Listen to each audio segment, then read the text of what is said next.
so golden. What you got, you're the golden child. I see forever between you and me, forever between us.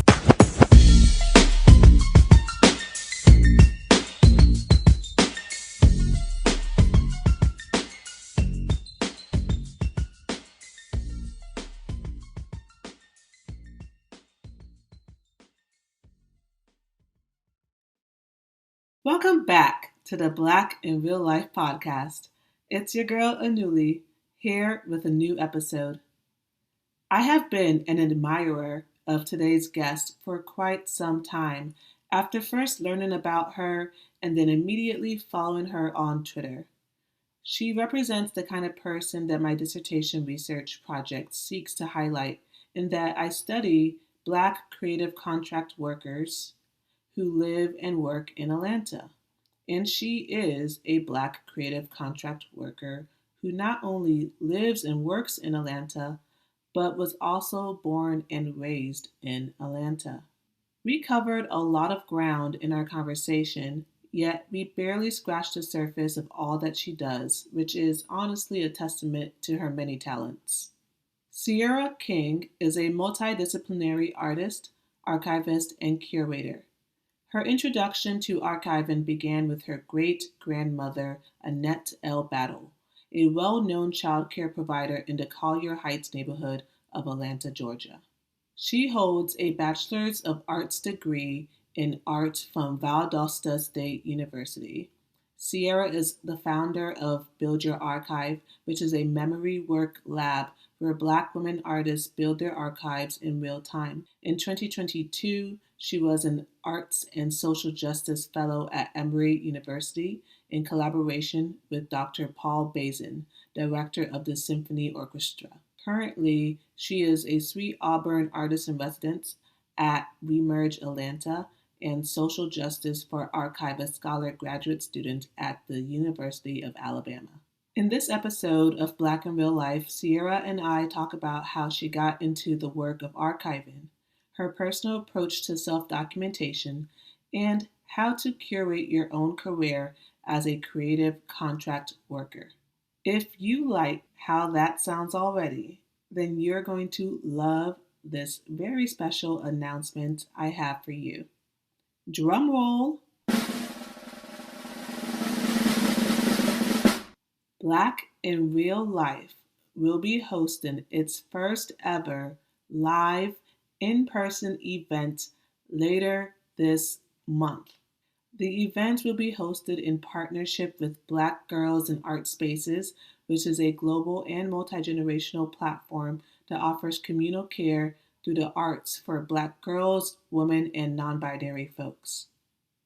We will be coming together in person in Atlanta, Georgia for a private tour of the New World's Georgia Women to Watch exhibition that is currently on display at the Atlanta Contemporary. The exhibition was co-curated by this episode's featured guest, Sierra King. After Sierra takes us through the exhibition, she will sit down with me for a conversation in the gallery's garden. Yeah, because we're like that. That will be rooted in the theme of curating your career. If you are in the Atlanta area, then please follow Blk Irl on Instagram and Twitter, as well as Black Girls in Art Spaces on Instagram for more details about this event. I will also post event details on the reference page for this episode on the Blk Irl website as they come. But just wanted to let you know what will be coming up.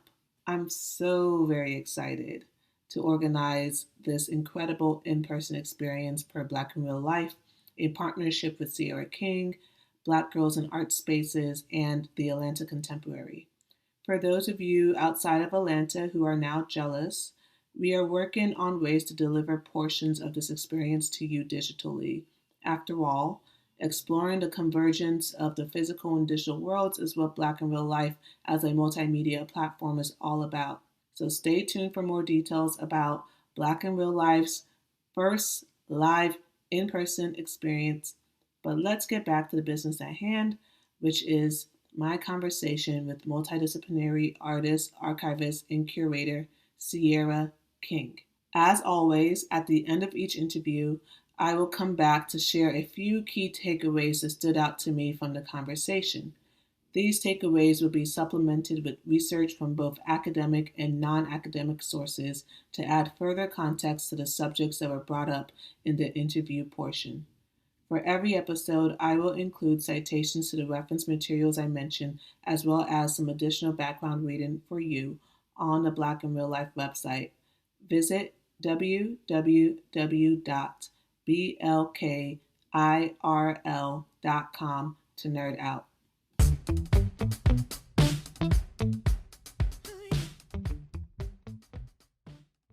Where do you call home? Home for me is Atlanta, Georgia. I've been here all of my life, all 30 years, and that is becoming a rare conversation here. A lot of people are either transients or they come back and forth, but their family isn't necessarily rooted in Atlanta or the surrounding areas. So Atlanta and Georgia are my home. Now that I know that, I have to ask you two very pointed questions. Well, three. One is, what part of Atlanta are we talking about? Let's start Yeah, there. yeah. So my it just depends on my family side. So my dad's family, they grew up in the SWATs, Southwest Atlanta. And my mom's family, she grew up around the SWATs as well. But then when they had me, we moved out to Cobb County. And so just for schooling wise, just for me, and they raised all me and my sisters here out as well. I'm currently living in Smyrna, but most of my arts administration, archiving, and other work that I do is in the city. Got you. So I also have to ask you the following questions, although I'm not sure, since you said you grew up partly in Cobb County, what hospital you were born at and what high school did you go to? Because you know that those are the questions that people ask. Yeah, the hospital I was born at was torn down, West Paces Ferry Hospital. So like nobody knows what that is anymore because it's not a hospital. Wow. And then I went to South Cobb High School. That seems to be like a common reframe, like this thing that I used to know has been torn down, so no one knows it anymore. And I wonder just, how does it feel like to do like archiving in a city like Atlanta, where a lot of it are these like intangible heritage like markers that seem to like disappear or get demolished? Like there's always like an evolution or change here. How do you preserve the history in a place like this? Yeah, I think that was like my initial kind of like curiosity around like archiving, being in a city that's like so rich in history and being like a center or a hub for the civil rights movement. Just having history like that all around you just made me be more aware of those like historic sites not being available. So I think it's just a reminder that not only are your personal things I guess valuable, but also like the sites and the places that you live in, those geographical locations should be preserved as well. What was that experience for you that you saw maybe growing up that you're like, I feel something experiencing this and I want to dedicate my life to doing this thing, like this archiving, this artist thing? What was that experience? I mean, my family has always been like writers and history keepers, and my aunts were involved in the civil rights movement in Florida, some of the first freedom riders there.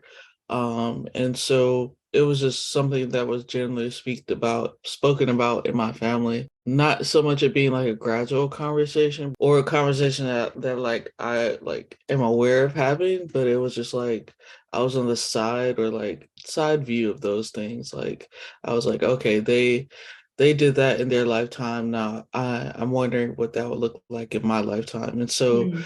when things started happening as far as like protest and Black Lives Matter and things happening in Ferguson and when I was in college in Valdosta, Kendrick Johnson was murdered. It was also Trayvon Martin was murdered around that same time. And so it just made me more aware of what I needed to do or what role I wanted to play when those like events came. So I think it kind of primed me to have like that anticipation of looking for the story and documenting in real time. And how did you determine archiving as the way of documenting stories? How did you get into that field? Well, I started as a photographer, so my uncle, he's a photographer here in Atlanta as well. So I was kind of like always like running behind him and like trying to figure out like if I wanted to go into photography, and he just let me come in on like different sessions he was having, or um different things that he was doing, like interviews or photographing civil rights leaders and things like that. And so I think just being around his work and how he kind of like stepped his foot in that field of photography helped me move into what that looked like for me. And then also he was just a general, he was just point of contact when he met Kathleen Cleaver at the Gordon Parks Foundation. And they had a conversation and realized that they lived down the street from each other. And so that kind of like micro relationship that started there, he ended up bringing me onto that project when they came back to Atlanta. So that was kind of the beginning of what archiving looked like for me. And I did want to ask you about that project because you were on the archival team as a lead photo archivist for the papers of activist and lawyer Kathleen Cleaver, like you shared. But can you talk a bit about how the process of archiving works using that project as an example, just for people who are unfamiliar with the field? Yeah, archiving is really collaborative. Even though like you may have like a lead person or someone that is kind of making decisions across the line, it's a whole team that comes with it. And so Kathleen kind of curated her own team of people that she'd been making relationships with and having conversations with over her lifetime. And so Dr. Lee Rayford at UC Berkeley and Dr. Leah Bascom, they were both students of hers when she was at Yale, and they also went off to do their own ventures, but she was still always in conversation with them. And then Stephanie Alvarado and T.R. Thomas, they were also Stephanie was a student of hers, and Tierra Thomas, she was working with Leah Bascom before she graduated. So it was like everyone's timing of where they were at in their own particular journeys of either archiving, documenting, or being a scholar.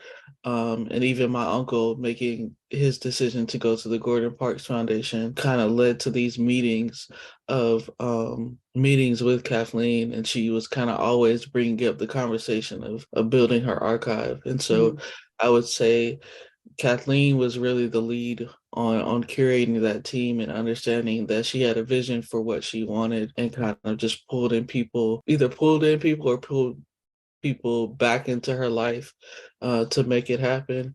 So I would think that like that first curation of that team and that collaborative kind of community based on like having either a community archive or organizational archive is very important, because either you're working asynchronously or synchronously and trying to determine how this thing can kind of move along based on what the end goal is. And then once you gather the team and kind of understand like what everyone's roles is, then you start like just assessing what exactly the archive you want to build. And so while Kathleen had a lot of different things in her household, we mainly focused on the papers and her photographs and other Black Panther memorabilia, but definitely she could have chosen a lot more to add into that eventually went to Emory. But yeah, I think it's like from the team and then to understanding what exactly the end goal for the archive is, so you can start working with those materials. And then there's like this middle conversation of okay, is this going to a repository, academic or institution repository like Emory University, or is it going to like a community repository to any like an organization that person may have been involved with during their lifetime, or is it staying with the family and they have a place that is going to be kept and preserved? So those kind of conversations happen like in the middle of it, and then from there, archiving is always happening simultaneously, and then somewhere around between like knowing where you want it to go or end up, or who's going to be in charge of it after, kind of like the custodial team, is when you make that like final decision for either like appraisal to is whereas they get a monetary or honorarium for that archive, or you decide for it to be donated to a specific organization like the AUC or a national museum or somewhere like that. It just depends on like that where the person wants their things to end up, and how the family wants to maintain that relationship with like the repository or the organization. I'm very fascinated about how, in the example with Kathleen Cleaver, that she, like from how you're describing it, she took very much a leadership role in like arranging a team and setting things up, which seems, at least from my limited understanding of like archiving, seems to be a more rare thing where the person is also like alive and is able to determine like this is the narrative about themselves that they want to share. Like you said, she could have shared so many other parts of her life, but she like chose particular things. Could you speak a bit about, like, I've been curious about like the ethical considerations of collecting and publishing materials when it comes to people who are deceased? Like, how does that work then? Like, when it's like personal journals and things like that. I remember a Netflix docuseries that was like the personal journals of Andy Warhol. And I wondered, did he consent to this? I would not want my journals out there. Yeah, I think that's something that you have to consider. Like when, like in the middle of your archiving, it almost gets into the conversation of your will and your estate and what you want available to people and what you don't want available, and you have to start answering those questions. So the estate of Kathleen Cleaver is in her control, but also her daughter helps manage that, and so her and her daughter were having those conversations about what what would be available, and then the same for anybody else's estate. It kind of while hopefully while they're alive they make that distinguish I guess kind of, I don't know what the word I'm trying to think of, distinguishment, that's not a word. Distinction. But yeah, distinction of who is in control of what and who is making the final decisions. And so when you see like estates of deceased artists or musicians or politicians and things like that, they've already had those parameters and measures written out and agreed upon through like prior to their death. And if they didn't make it, then this estate has to do that in their best, the best that they can for that. So the family is left up until the family to do that. How does that work with like just a, regular average Joe, right? They might have like personal journals or like photographs. Do you find that people, just like everyday people, tend to include those things in their estate planning? I find that a lot of people don't consider estate planning until it's too late, you know? Like I'm finding that people don't really think about their estate or don't think about their wills until they get like in their like late 60s, 70s, and 80s, when it's getting time to pass these things down to either their children or other beneficiaries. But I feel like I'm 30 right now, and I have things that I would have passed down to my children or want to make sure it gets to a certain person in my family. So I think it's better now than later that people kind of start looking into what does it mean to create an estate, or what does it mean to write a will, or how are you building a trust for your family. And I think these conversations can start being having more openly with people, so that it doesn't seem like we have to get to like our late ages and do that on our own. I remember that episode of Insecure when one of the friends, I'm blanking on names, was trying to help Molly's parents with estate planning. And they did speak to this like cultural hesitation in the Black community around even talking about death, what advice would you give to children who wanted to like broach this conversation with their family members? I would say I've talked with it a bit with my mother, but we haven't gotten into like the actual I guess the formalities with her. We've talked about it with our grandparents just because my grandfather passed in 2020. Specifically for my mom, we haven't spoken with her about it like in a formality. So I think it's just having a just bringing it up when you feel most comfortable about it, and I guess kind of reading the room, maybe not at Sunday brunch, but maybe over a few drinks at on a Friday night possibly. So I think, yeah, just reading the room and where everyone's emotions are at based on like what's happening in your family, because it can be a heavy conversation about when those things happen, or when you want to at least start considering them.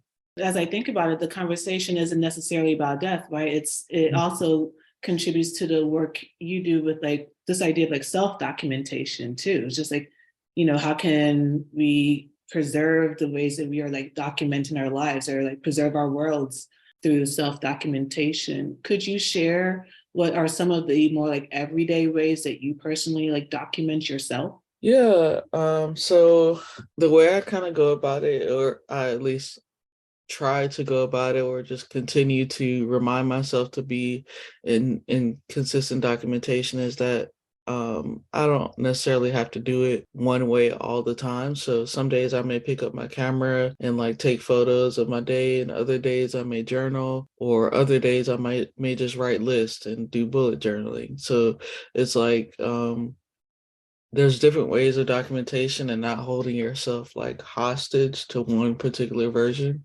But I think one thing that really helped me in 2020 is when I did a document December challenge, where I just took one photo a day in December, and just tried to I did all 30 days, and that was just like, all right, I can keep doing this. And I kind of fell off, but just knowing and being in practice of it was um was very nice. I kind of and like I put in like reminders on my phone, like to take a photo a day. I would like write it down to take a photo a day. So it's just like that. How can you keep reminding yourself to do it? Because it's not going to like be secondhand for some people, especially if like, because I'm all over the place, so I can forget. So if taking one photo a day is like that, like one thing you need to do for the day, I know a lot of people kind of try to get in the habit of like what's one task or chore you need to do for your day to go like great, right? And mine is like, if I make up the bed, then I'm set. I've had a great day. Like the world could be on fire, but if my bed is made, I'm doing good. So I think just setting that bar to like, all right, if I take one photo a day, I'm good. Or if I take one photo a week, I'm good. Or even if you're like, I want to take one really good photo of for the month, and that be like my photo that kind of like encapsulates how I want it to feel for that month. So it's all about just like setting expectations for yourself on how you're going to document, how frequently you're going to document, and how you're going to like build that into your routines. So yeah. As a photographer and an archivist, what's your relationship with social media? It has its ebbs and flows over the years. I've also worked in digital marketing, so it was sometimes where I was just on my phone like 24/7, either working for other people or doing my own social media, just because I was marketing in that way. But now, as I've gotten older, I've backed off of sharing in real time. I'm still documenting, right? But I'm not necessarily like saying, I'm not necessarily putting out into the world a lot of my daily life. And I find that important too in the time that we're in now. Everyone wants to make their life content, and I'm not necessarily for the flip of, okay, my documentation has to be pushed into the content field, right? I can just leave it as documentation and have something to come back to, but I don't necessarily have to put it on a platform. I don't necessarily have to turn it into a reel or turn it into a video or something like that. And now I think that there are moments where that can be intentional and that can be done, because sharing the work and sharing the documentation is also a part of archiving too. Like, it allows people into your process, and sharing your work and sharing just your daily thoughts are also kind of important. But I feel like at least for me, setting the boundaries of like, I don't have to share everything. I think that just comes into the factor of like knowing how you're documenting and then how frequently you're sharing. So like, if I know I'm taking photos every day, but maybe I'm not sharing them every day, but at the end of the month, I might share the 30 photos that I take on however I want to share that, right? The social media kind of brain kind of helps me kind of like plan like that in a way. So where is it like, all right, if I take 30 photos, I can share it in a reel, share 30 photos in a reel or something like that at the end of the month. But I don't necessarily try to put myself on a production schedule all the time. Right, because even speaking to like the work of archiving, who's to say that the like how these images would live on the platforms, right? If Twitter shuts down and you only saved your images there, then what? Like, Yeah. I guess like the social media and these like platforms that we like dedicate so much time to like producing content for are still very like unstable archives in their own ways. Yeah, and that's kind of my whole like kind of like magnus opus of what I'm doing. It's trying to get people to understand, okay, just switch your brain to be like, okay, if I did take this photo, then I need to upload it to storage first, or I need to send it to an external hard drive, or send it to a cloud, two different versions of a cloud before I put it to social media. Like, make sure it's safe first, like that kind of like pay yourself first mindset of like, okay, I know my things are safe, my documents are safe. Now I can like put them over into social media. So just like switching in the ways that kind of like quote unquote workflow that everybody's kind of in. Because yeah, you end up creating a lot of stuff from the platform to where it's like born digital, and it's not native from like your phone. So like, say if you take a photo from Twitter and upload it to Twitter, it lives in Twitter's like metadata, but it doesn't necessarily live in your phone, right?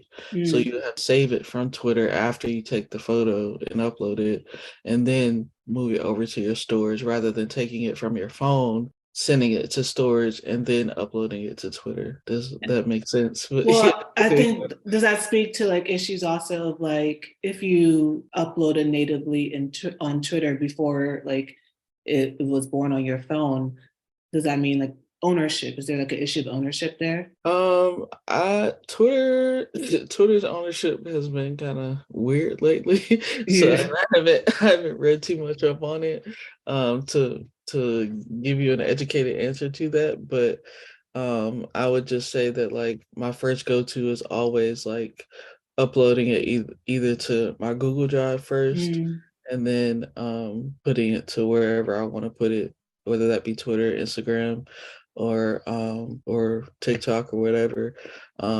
Yeah. That's a good piece of advice. I want to pivot now to talking a bit about the subject of freedom. That's like one of the major themes for this season. And I think it's this one, like following you on social media in a non-creepy way. It seems like freedom seems to be something that you've been thinking a lot about as well as part of your creative process. And I want to read an excerpt from the GoFundMe campaign for a fundraiser you're currently organizing so that you may attend a week-long conference in Mexico City that's for your work, for yourself.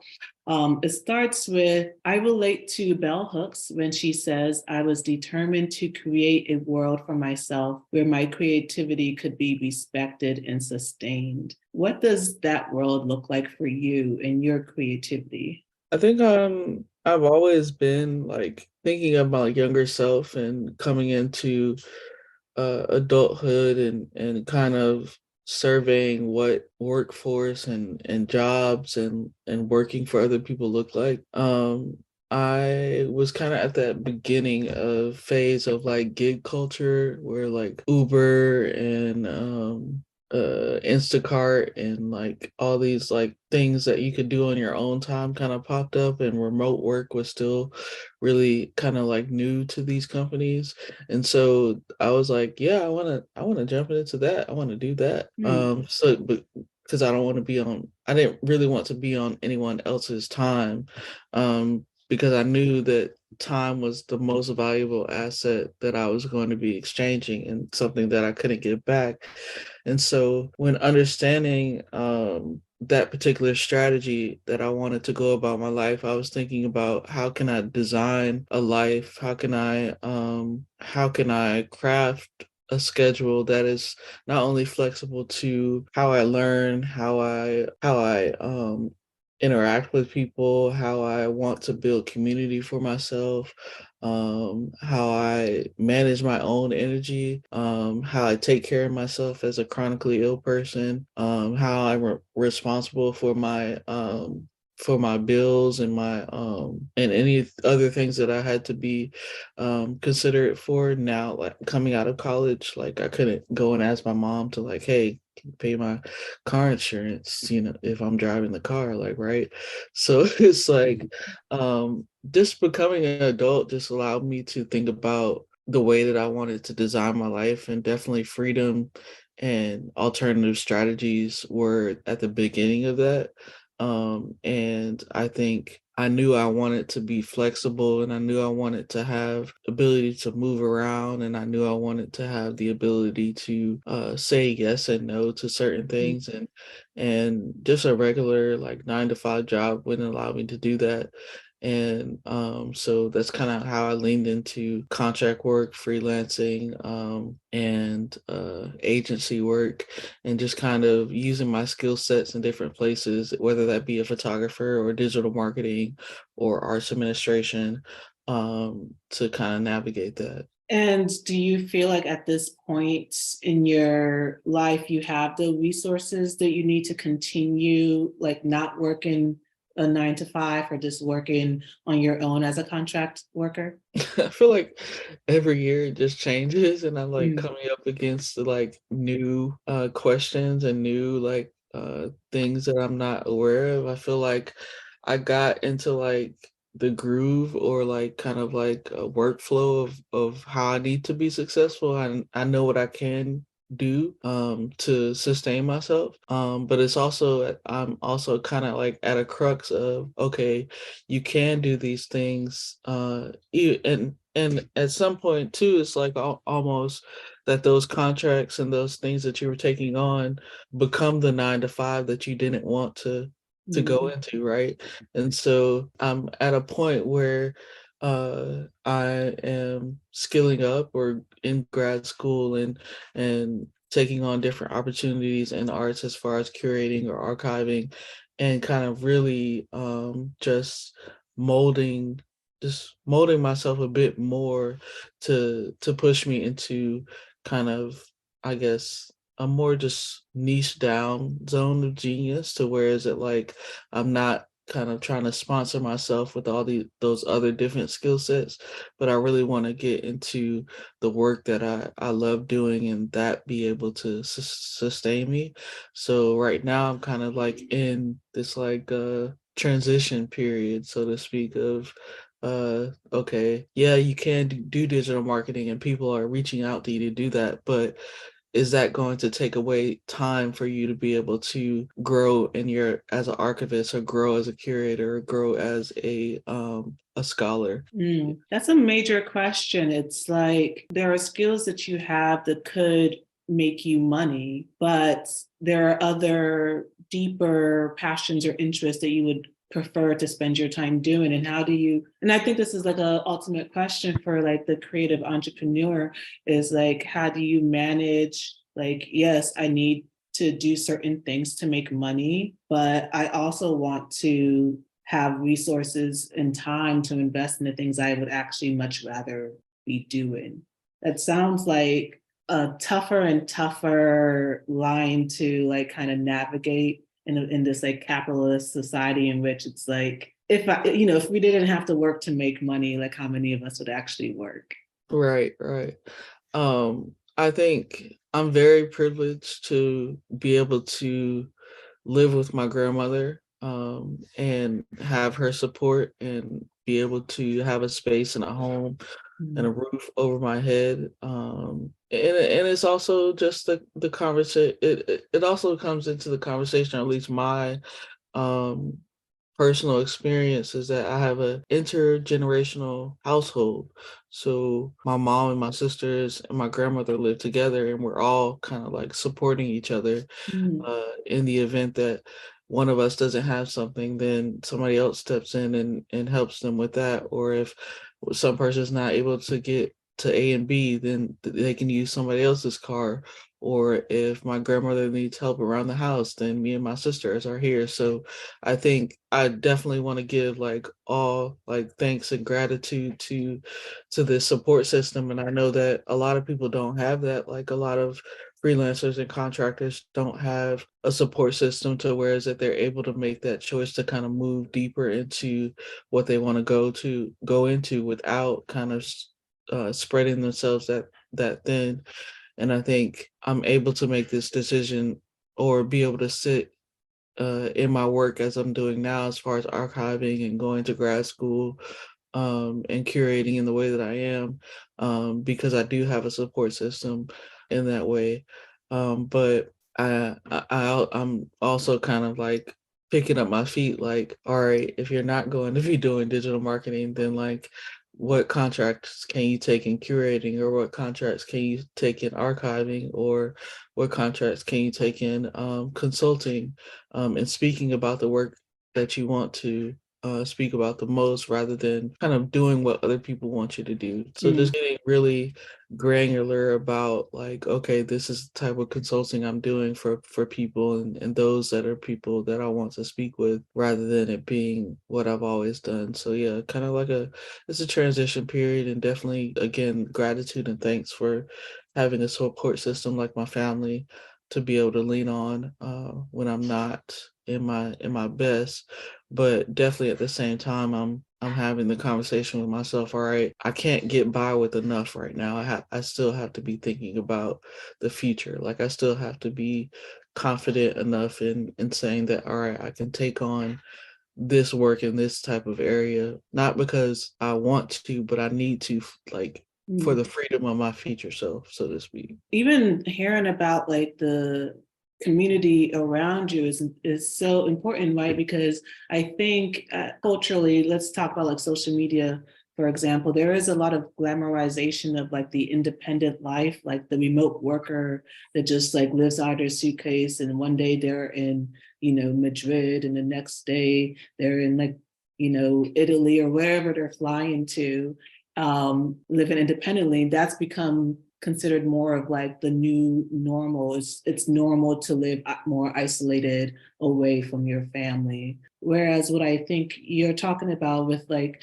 the intergenerational family that you live within, and that dynamic, people might think of like a more traditional dynamic, but I feel like there's a cultural shift back to placing importance on the like that home village. Are you finding that from conversations with your friends? I just noticing more of my friends are moving out of like the big cities that they used to live in, like New York, and they're moving back to like their hometowns because they're finding a lot more solace in the home and community of their family where they can support and be supported. Yeah, I think even if it's not like a traditional family structure or like someone that you're related to, I think that having a community around you of friends that you can depend on, or kind of call into your life when you are not necessarily struggling, but just have as sounding boards, and have as kind of just a conversation partner about like where you are in your life, and beyond like the superficial of like, oh, let me uh dump this photo of all the things that we this photo dump of what we did throughout the month, but can we talk about like taxes or something? I don't know.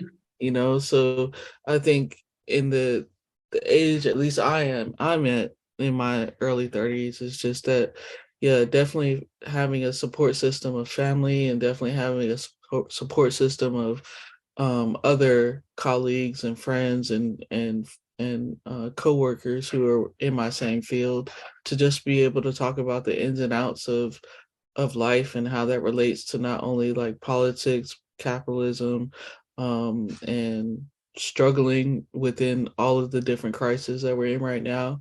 But then also, how do you like dream with those people, right? How do you like include them into your plans and into like your future ideals for your life? When do you feel most like yourself? Um, I like being outside and in nature.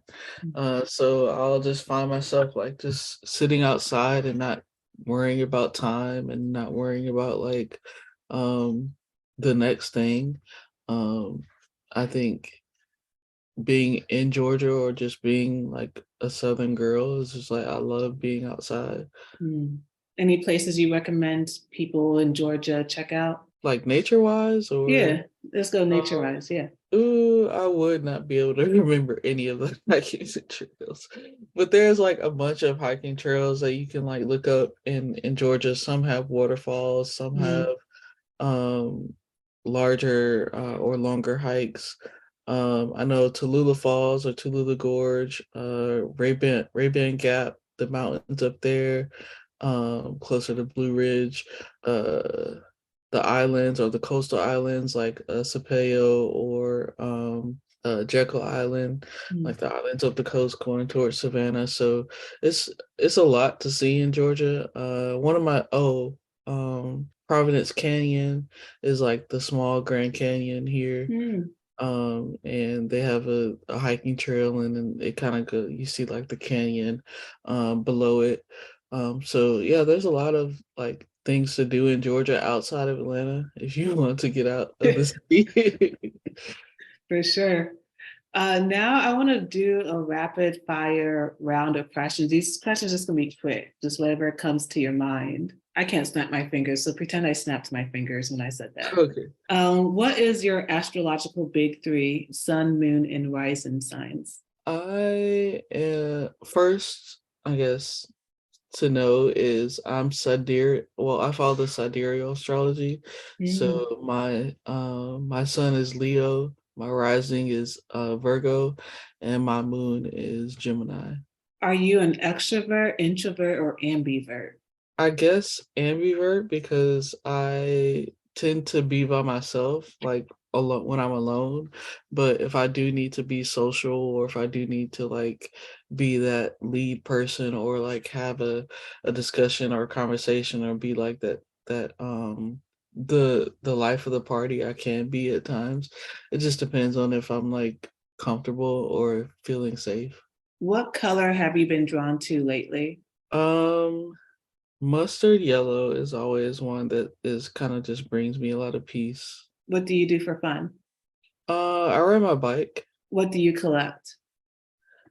Um, I have a record collection and a ebony and jet magazine collection.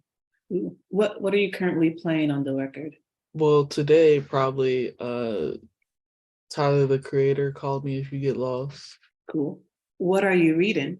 The Black Woman by Tony K. Bambara. What are you watching? Abbott Elementary. What are you listening to? John Coltrane, Psalm 4.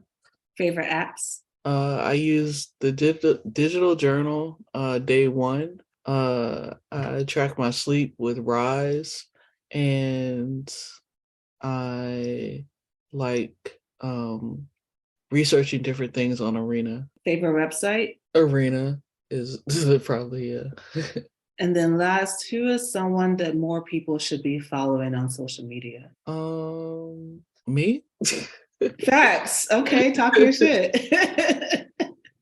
And what are your handles? Let the people know. You can follow me on Twitter at Sierra Chas, SIERRACHAS,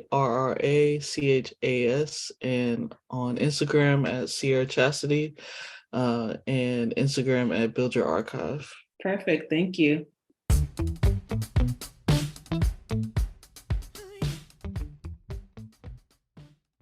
As I said at the top of the show, Sierra and I covered a lot of ground in our conversation, and will continue the conversation at the Black in Real Life and Black Girls in Art Spaces live in-person event later this month at Atlanta Contemporary. I now want to touch on two topics from the conversation you just heard for this episode's takeaway segment. I want to start by talking about the idea of archiving as a practice for highlighting and celebrating ordinary Black lives. Sierra has led personal archiving workshops to help Black people build their archives in real time by providing guidance on everything from caring for family photographs to creating digital databases. In my research for this episode, I learned that arranging and describing an archival collection is called processing, and that processing is ruled by a foundational principle called respect des fonds. I learned this from an article about archiving written by Mimi Lester, the collections database manager at the Studio Museum in Harlem. Respect des fonds is a French phrase that fuses together the following two ideas. The first idea is that where the material comes from should inform where it ends up. The second idea is that the original order of the material should be maintained as it is cataloged. What this means is that the where, how, who, and why of an archival material is important information that reveals its history and lineage, and that information represents the true essence of an archival material, like a photograph, and should be, therefore, respected by the archivist. I believe that initiatives like Sierra's Build Your Archive project and Renata Charlize's Black Archives platform that focus on everyday, seemingly ordinary Black life are so important because they acknowledge and celebrate our humanity. We shouldn't have to personify quote unquote excellence to be respected, protected, seen, or heard. In an interview with Gabrielle Ione Hickman for Vox, Renata Charlize, who published her book Black Archives, A Photographic Celebration of Black Life earlier this year, offers the following affirmation when asked about the importance of the everyday ordinariness of Black life. You don't always have to be doing something in order to be celebrated or remembered. You can be doing nothing as long as you're there. That's enough. It's a reminder that just being Black and living, taking care of your kids, taking a nap, loving on someone, sharing that space, that's enough. Law professor Elise Baldi examined the subject of ordinariness as equality in a 2018 essay for the Indiana Law Journal. In the essay, she argues for an equality norm of racial ordinariness, which she defines as the state of being treated as a full, complex person and a rightful recipient of human concern. She offers Philando Castile's story as an example of the denial of ordinariness that Black people are subjected to on a regular basis. As you remember, Philando Castile was a Black man who was shot and killed in his car by a Latino police officer in St. Paul, Minnesota during a traffic stop in July 2016. One important aspect of Castile's life story that Baldi highlights is the fact that between July 2002 and July 2016, Castile was stopped by the police at least 46 times. Baldi considers whether such repeated interactions with the police could have stigmatized or positioned Castile as a disfavored or dishonored individual in the eyes of society, therefore also corrupting his own sense of self. Baldi explains that stigma presents a significant barrier to ordinariness because it prevents persons from participating in society on fully equal terms. The production and reinforcement of stigma jeopardizes ordinariness. Stigmatized individuals and groups are not always offered the dignity of being seen as ordinary, let alone as equal or whole human beings. Body asks us as readers to consider how what many people may take for granted, the casual, mundane experience of driving, could have been a source of daily trauma for Philando Castile due to his prior interactions with the police. Body notes how his purposeful demeanor with Officer Geronimo Yanez in the final moments of his life demonstrate the power and tragedy of stigma, and that Castile faced compounded harms. The loss of daily freedom that he may have experienced in the years before his death as a stigmatized person, and the final injustice of his death itself. The next topic that I want to touch on is related to death as well, and I do hope that it inspires thought and conversation between you, dear listeners, and your kin. I want to talk about estate planning. In my conversation with Sierra, we recognize that conversations about estate planning are taboo in the Black community. In that part of our conversation, I mentioned an episode of Insecure, Season 5, Episode 8 to be exact, and how that opened up an important discussion of estate planning within the Black community.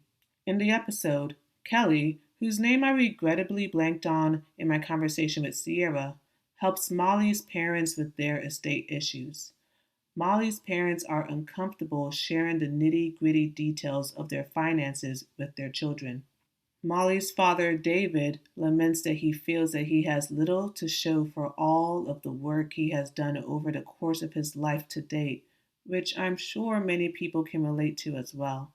Honestly, shares to relatable writing, and let me take a moment to acknowledge the work of writers to bring relevant and realistic discussions like this to the forefront of popular culture. Writers deserve every penny that they are owed, and I hope that the Alliance of Motion Picture and Television Producers come to recognize this by reaching an agreement with the Writers Guild of America, which is the labor union that represents the over 1,000 entertainment writers who work across film, television, news, and online media. At the time of this recording, the Writers Guild of America initiated its first strike since 2007, this month. Back to the subject at hand, though, which is estate planning. Did you know that 77% of Black adults in the United States do not have a will? Overall, only 1 in 3 Americans say they have a will. This is according to a nationally representative survey of American adults that was published by Consumer Reports in 2022.